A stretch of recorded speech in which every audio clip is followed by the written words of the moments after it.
مشرق وسطی میں ایک اور جنگ کا خطرہ بڑھ گیا ہے۔ یمن پر فضائی حملے کے بعد حوثی فوج نے الزام لگایا ہے کہ سعودی عرب نے حملہ کیا۔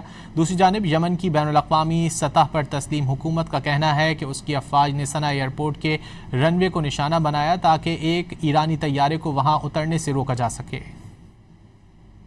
مشرق وسطی میں جنگ کا ایک اور محاذ کھل گیا۔ یمن کے دارالحکومت صنعاء کے بین الاقوامی ہوائی اڈے پر گزشتہ روز فضائی حملہ کیا گیا۔ حوثی گروپ نے حملے کا الزام سعودی عرب پر عائد کر دیا۔ حوثی فوج کے ترجمان یحییٰ سری نے کہا کہ سعودی عرب کو اس کے نتائج بھگتنا ہوں گے۔ المحافظات اليمنية في إطار محاولته لمنع طائرة مدنية إيرانية صنعاء ایئرپورٹ پر حملوں کی ذمہ داری یمن کی بین الاقوامی طور پر تسلیم شدہ حکومت نے قبول کر لی، جسے سعودی عرب کی حمایت حاصل ہے۔ وزارت دفاع کے مطابق صنعاء ایئرپورٹ کے رن وے کو اس لیے نشانہ بنایا گیا تاکہ ایک ایرانی طیارے کو اترنے سے روکا جا سکے، کیونکہ حکومت کے مطابق یہ یمن کی خود مختاری کی خلاف ورزی تھی۔ ان کا مزید کہنا تھا کہ یمنی فضائی حدود کی خلاف ورزی کرنے والے کسی بھی طیارے کے خلاف کارروائی کی جائے گی۔ دوسری جانب یمن میں جوابی کارروائی کرتے ہوئے حوثی گروپ نے دعویٰ کیا کہ اس نے سعودی عرب کے ابھا بین الاقوامی ہوائی اڈے کو بیلسٹک میزائلوں اور ڈرون سے نشانہ بنایا۔ حوثیوں کے ترجمان یحییٰ سری کا کہنا تھا کہ یہ کارروائی سعودی جارحیت کے جواب میں کی گئی ہے۔ بعد ازاں فوجی ترجمان نے بتایا کہ ایرانی طیارہ صنعاء کے بجائے حوثیوں کے زیر کنٹرول حدیدہ ایئرپورٹ پر اترا، تاہم حدیدہ شہر صنعاء سے تقریباً 150 کلومیٹر جنوب مغرب میں بحر احمر کے ساحل پر واقع ہے۔